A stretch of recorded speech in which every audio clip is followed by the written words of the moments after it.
నమస్తే అండి, అందరికీ నమస్తే. మనం ఈరోజు అమావాస్య ధ్యానం చేసుకుందాం. ధ్యానం అంటే మనకు అందరికీ తెలుసు, శ్వాస మీద ధ్యాస. బట్ అమావాస్య రోజు, పౌర్ణమి రోజు ఎందుకు ధ్యానం చేసుకోవాలి అంటే, ఆ రోజుల్లో మనకి ఎనర్జీ బాగా ఎక్కువ వస్తుంది. పౌర్ణమి అప్పుడు ఎనర్జీ బాగా ఎక్కువ వస్తుంది. అమావాస్య రోజు మనలో కర్మలు ఏమన్నా ఉంటాయి అంటే బ్లాక్స్ లాగా ఏమన్నా ఉంటే అవన్నీ క్లియర్ అవుతూ ఉంటాయి. అందుకని మనం ఖచ్చితంగా అమావాస్య ధ్యానం చేసుకోవాలి. అమావాస్య ధ్యానం చేసుకొని ఆ బ్లాక్స్ అన్నింటినీ క్లియర్ చేసుకొని మళ్ళీ పౌర్ణమి ధ్యానం చేస్తే ఆ ఎనర్జీ మళ్ళీ వస్తుంది. ఆ ఎనర్జీని మళ్ళీ తీసుకుంటూ ఉండాలి. సో మనం అందుకని ఈ పౌర్ణమి ధ్యానాలు, అమావాస్య ధ్యానాలు, మామూలు ధ్యానాలు, వ్యక్తిగత ధ్యానాలు, సామూహిక ధ్యానాలు, సో అన్నీ ఉంటాయి. అవన్నీ తెలుసు. ఇప్పుడు అందరం కూడా ఈరోజు అమావాస్య ధ్యానం చేసుకుందాం. స్థిర సుఖ ఆసనంలో కూర్చోవాలి. స్థిరం అంటే మన మనసుకి స్థిరత్వం కావాలి. సుఖంగా ఉంటే చాలా ఈజీగా కూర్చోగలగాలి. ఏ విధమైన ఇబ్బంది లేకుండా హాయిగా సుఖంగా కూర్చునే స్థితిలో మనం కూర్చోవాలి.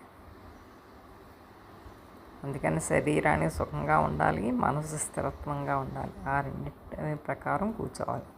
స్థిర సుఖ ఆసనంలో కూర్చొని లోపలికి వెళ్ళే గాలి, బయటికి వచ్చే గాలి, దానిని గమనిస్తూ ఉండాలి. అది అంతవరకు తెలుసు మనకు ధ్యానం అంటే. ధ్యానం మామూలుగా కూర్చున్న తర్వాత ధీ ప్లస్ యానంగా మారుతుంది. ధీ అంటే బుద్ధి, మన బుద్ధితో చేసే ప్రయాణం. బుద్ధి మనకి ఇప్పుడు వస్తుంది. సో అవన్నీ తెలుసుకోవాలంటే ధ్యానంలో ముందుకు వెళ్తూ ఉండాలి. సో ఇప్పుడు అందరం కూడా స్థిర సుఖ ఆసనంలో కూర్చొని మనం పూర్ణాత్మను మనం ఆహ్వానించుకుందాం. ప్రతి ఆత్మకి మనకి భూమి మీద మనకు జన్మనిచ్చిన తల్లి ఎలా ఉంటుందో మన ఆత్మకు కూడా ఒక పూర్ణాత్మ ఉంటుంది. ప్రతి మనిషికి కూడా ఆత్మకి పూర్ణాత్మ ఉంటుంది. ఆ పూర్ణాత్మను మనం ఆహ్వానించుకుందాం. పూర్ణాత్మ ఎప్పుడు కూడా 7th డైమెన్షన్లో ఉంటుంది. మనం 3rd డైమెన్షన్ నుంచి ఇప్పుడు ప్రజెంట్ 5th డైమెన్షన్కి వెళ్తున్నాం. 5th డైమెన్షన్ నుంచి 7th డైమెన్షన్లో పూర్ణాత్మ ఉంటుంది. డైమెన్షన్ అంటే తల అంటాం కదా, అదనమాట. 7th డైమెన్షన్లో ఉన్న పూర్ణాత్మను ఆహ్వానించుకుందాం. నా పూర్ణాత్మ నేను పూర్తిగా సరెండర్ అవుతున్నాను అని అనుకుని ధ్యానంలో కూర్చోవాలి.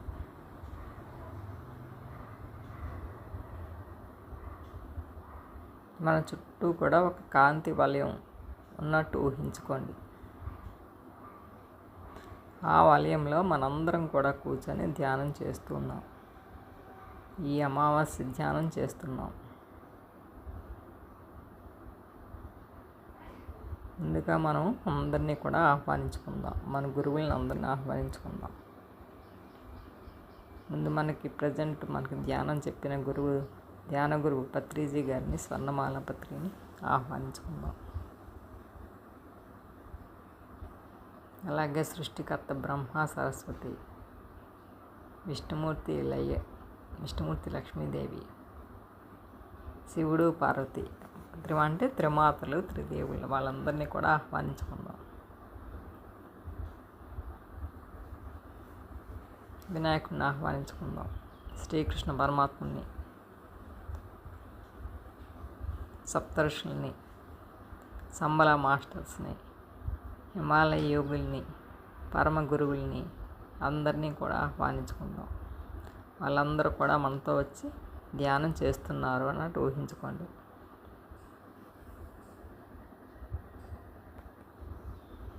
ఇప్పుడు మనమందరం కూడా ఆ సాగర తీరాన అంటే సముద్రపు వంచుని ఇసుకలో కూర్చొని ధ్యానం చేస్తున్నట్టు ఊహించుకుందాం. మనందరం కూడా ఒక రింగ్ సర్కిల్లో ఉన్నాం. బంగారు రంగు కాంతి మనలో ప్రవేశిస్తూ ఉందని ఊహించుకోండి.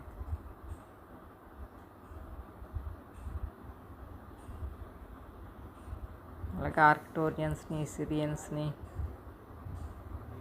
మన యాంజిల్స్ని, గార్డెన్ యాంజిల్స్ని అందరినీ కూడా ఆహ్వానించుకుందాం. మెటాట్రాన్ మాస్టర్స్ని, ఆంజనేయ మాస్టర్ని అందరినీ కూడా మనకు తెలిసిన దేవుళ్ళు అందరినీ కూడా ఆహ్వానించుకుందాం. ఎందుకంటే మనలో మనమే దైవ స్వరూపం. దైవత్వం అన్నది మనకే ఉంది.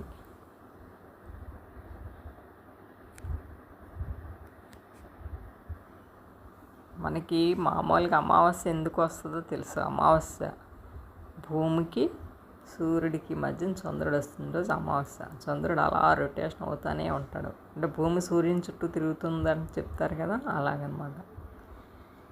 భూమి సూర్యుని చుట్టూ తిరిగినప్పుడు చంద్రుడు అడ్డు వచ్చినప్పుడు అది స్ట్రైట్గా ఉన్నప్పుడు అప్పుడే మనకి అమావాస్య వస్తుంది. అంటే ఇంచుమించు ప్రతి నెలలో కూడా మనకి అలాంటి అమావాస్యలు వస్తూనే ఉంటాయి. ప్రతి అమావాస్యకి మనం ధ్యానం చేసుకోవాలి. మనలో ఉన్న కర్మలన్నింటినీ దగ్ధం చేసుకోవాలి. బ్లాక్స్ అన్నింటినీ క్లియర్ చేసుకోవాలి.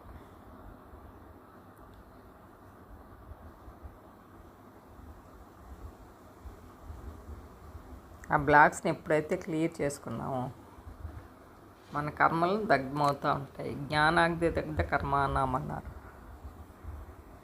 అంటే జ్ఞానం వలన మన కర్మలన్నీ దగ్ధమవుతాయి. జ్ఞానం ఎప్పుడు వస్తుంది? మనం ధ్యానం చేసినప్పుడే జ్ఞానం వస్తుంది. ఆ జ్ఞానం వల్ల మన కర్మలన్నీ కూడా దగ్ధమవుతూ ఉంటాయి.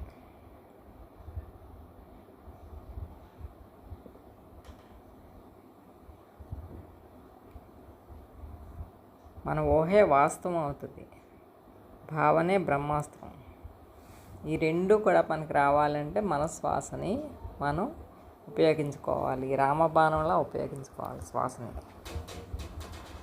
శ్వాసను ఎప్పుడైతే మన రామబాణంలా శ్వాసను ఉపయోగించుకున్నామో మన ఊహే వాస్తవం అవుతుంది.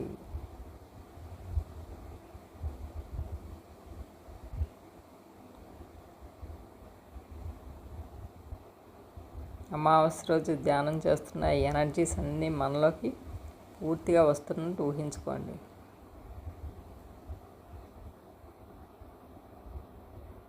అమావాస్య రోజులు కాస్మిక్ పవర్ బాగా ఎక్కువ ఉంటుంది. విశ్వమయ ప్రాణశక్తి. ఆ విశ్వమయ ప్రాణశక్తి వలన ఆపశక్తి మన శరీరంలో ఉన్న 72,000 నాడుల్లోకి ప్రవేశించి మనం సంపూర్ణ ఆరోగ్యవంతులను చేస్తుంది.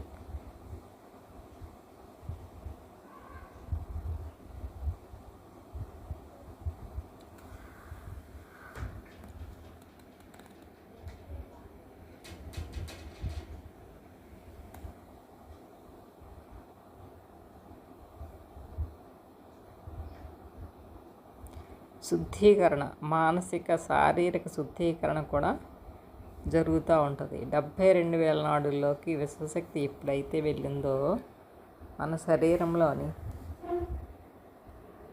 నాడుల్లోకి విశ్వశక్తి వెళ్ళడం వల్ల శారీరక శుద్ధీకరణతో పాటు మానసిక శుద్ధీకరణ కూడా జరుగుతూ ఉంటుంది. మనం ఏ ధ్యానం చేసినా కూడా మన ఆత్మకి మనం సరెండర్ అవుతూ ఉండాలి. మన ఆత్మకు మనం ఎప్పుడైతే సరెండర్ అయ్యామో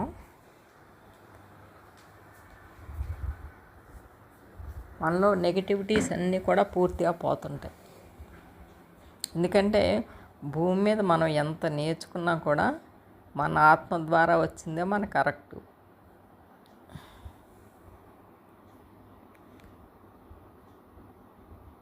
ఈ ఆత్మని అమావాస్య పౌర్ణమి కాదు, ఎప్పుడు కూడా నిరంతరం మనతోనే ఉన్న ఆత్మని మనం తెలుసుకుంటూ ఉండాలి.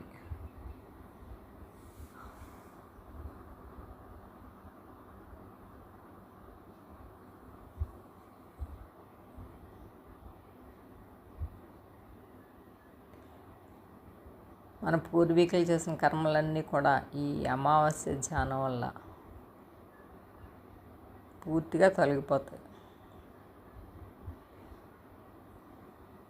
అందుకే చెప్తే తెలిసి చేసిన తెలియక చేసిన తప్పు తప్పే అంటారు కదా. మనకు తెలియకుండా ఎప్పుడో ఎన్నో జన్మల్లోని ఎన్నో చూడండి 7 తరాలు అంటాం కదా. 7 తరాల్లో ఎప్పుడో తరంలో ఎవరో ఏదో తప్పు చేస్తే దాని కర్మ ఫలితం కూడా మనం ఇప్పటికే అనుభవిస్తూ ఉంటాం. సో అలాంటి కర్మలన్నీ కూడా ఈ అమావాస్య ధ్యానం ఎప్పుడైతే చేస్తూ ఉంటామో ఆ కర్మలు కొంచెం కొంచెంగా తగ్గుతూ తగ్గుతూ ఉంటాయి.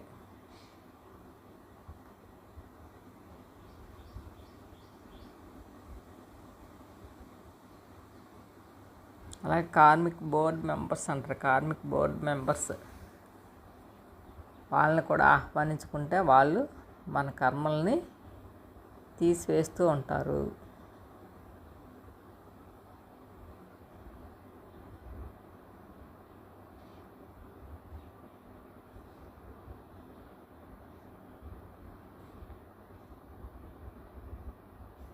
ఇలాంటి తీసివేస్తే మళ్ళీ అమావాస్య మళ్ళీ చేసుకుంటే మళ్ళీ పోతుంటాను. ఈ లోపలే ఎలాగ పడితే అలా ఉన్నాం కదా. మనం కూడా అన్నీ మార్చుకుంటూ ఉండాలి.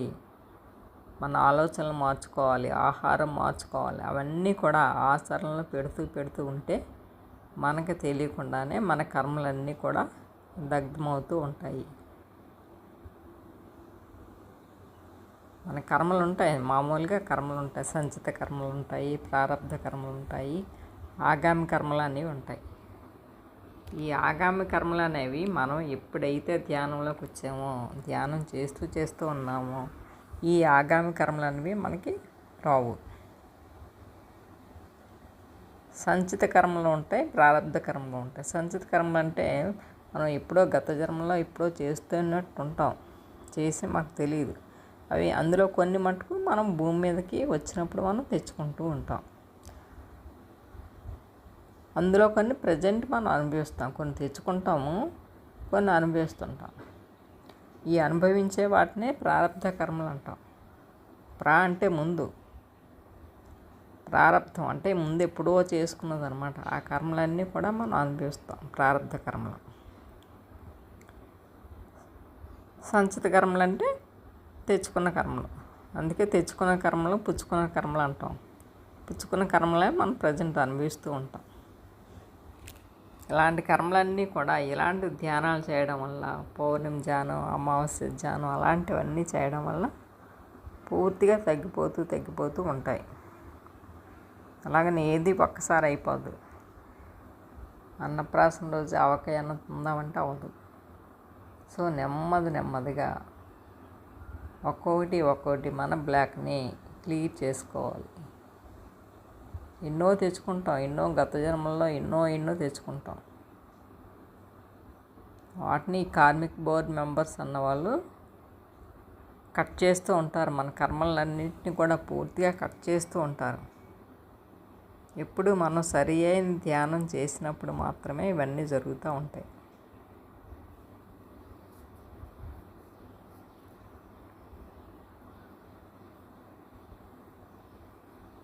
మన షడ్వర్గాలను జయించాలి. ఇవన్నీ కామ, క్రోధ, లోభం, మోహం, మదం, మాత్సర్యం ఇవన్నీ జయించాలి. అంతఃకరణాలు, మన శరీరము, మనసు, బుద్ధి, చిత్తం వీటి ద్వారా వచ్చిన వాటిని నెగిటివ్స్ అన్నిటిని కూడా మనం పూర్తిగా తీసివేయాలి. పూర్తిగా తీసివేస్తూ ఉంటేనే అప్పుడే కర్మ అంతా కూడా మనకి దగ్ధమవుతూ ఉంటుంది.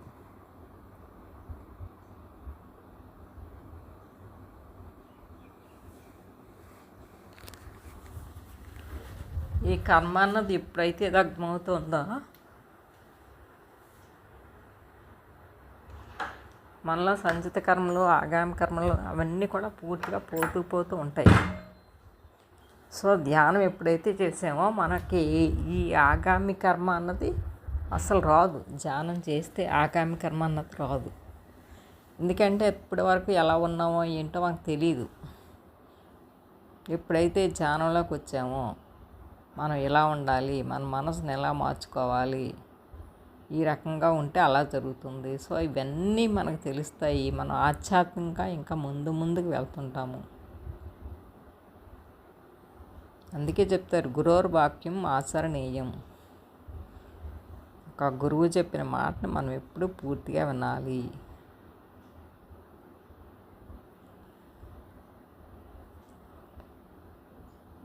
ఈ అమావాస్య రోజు మనకి తెలిసిన విషయాలు మనం తెలుసుకుంటూ, మనం తెలుసుకున్న జ్ఞానాన్ని 10 మందికి పంచుతూ ఉండాలి. అలాగే మన కర్మల్ని ఎప్పటికప్పుడు క్లియర్ చేసుకుంటూ ఉండాలి.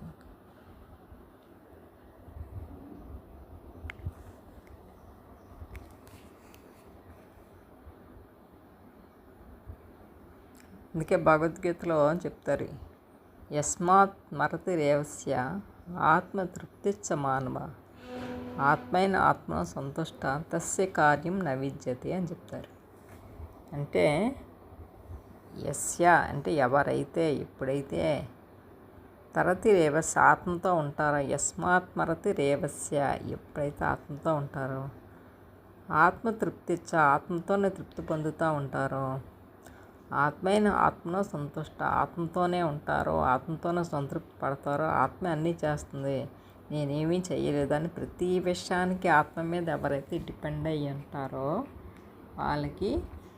వాళ్ళు ఇంకెప్పుడు ఏమి పని చేయని అవసరం లేదు. తస్య కార్యం న విద్యతే, ఇంకా ఏమీ పని చేయవసరం లేదు, అంతా ఆత్మ చూసుకుంటుంది.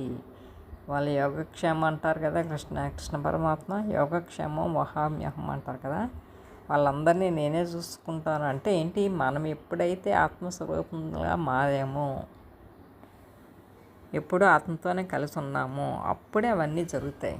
కానీ మనం అప్పుడు ఆత్మగా పూర్తిగా మారాలంటే ఈ ధ్యానాలు అవి చేసుకోవాలి, అన్ని ధ్యానాల గురించి తెలుసుకోవాలి, అన్నీ ఆచరించాలి, మన బ్లాక్స్ అన్నిటిని క్లియర్ చేసుకోవాలి, దైవత్వం అన్నది పూర్తిగా మనలో ఉండగలగాలి. ఎదురుగుండా ఒక మాట, చోటన ఒకటి మాట మాట్లాడకుండా ఉండాలి. మన దైవత్వాన్ని మనం స్వీకరించాలి. ప్రతి విషయంలో మన దైవత్వానికే మనం సరెండర్ అవ్వాలి. నువ్వు తప్పించి నాకు ఏది వద్దు, నా ఆత్మకు సరెండర్ అయితేనే.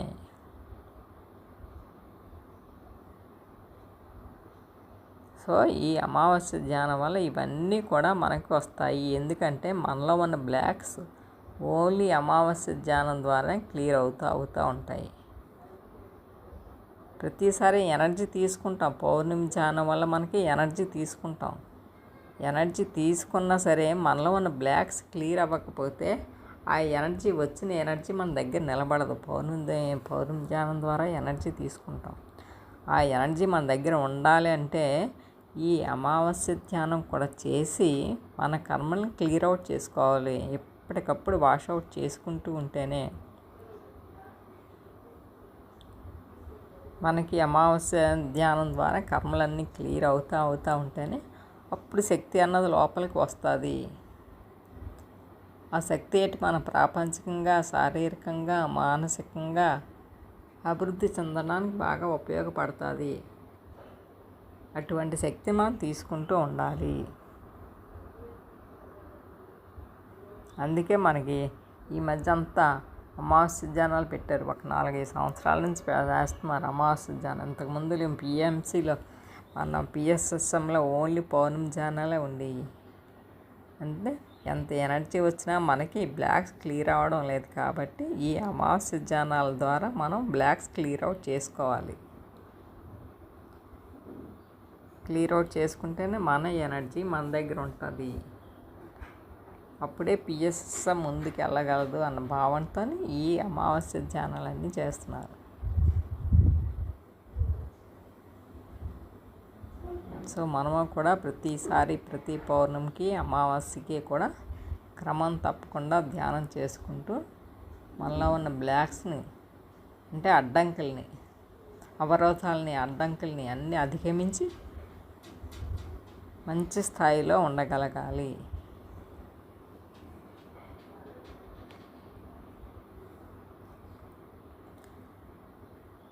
అసతోమా సద్గమయ, తమసోమ జ్యోతిర్గమయ, మృత్యోర్మ అమృతంగమయ. అంటే మనం అసత్యం నుంచి సత్యంలోకి రావాలి. తమసోమ జ్యోతిర్గమయ అంటే తమస్సు అంటే చీకటి, అంటే అజ్ఞానం నుంచి జ్ఞానంలోకి రావాలి.